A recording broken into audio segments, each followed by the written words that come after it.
এই দেখেন সাথে পানি দেওয়া হয়েছে, চিরা দেওয়া হয়েছে, গুড় দেওয়া হয়েছে, বিস্কুট দেওয়া হয়েছে, দুধ দেওয়া হয়েছে। মধ্য কাশীপুর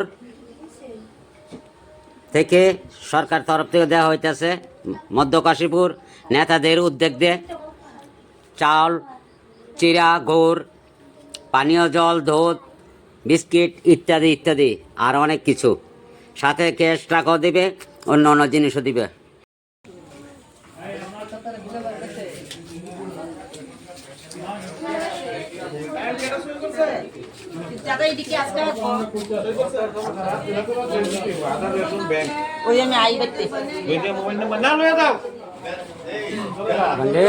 আমরা পেতাম না না আমরা পৌরসভার দিছে আধার রেশন ব্যাংক দিছে ওই যে দিছে ভালো হয়েছে ভালো হয়েছে।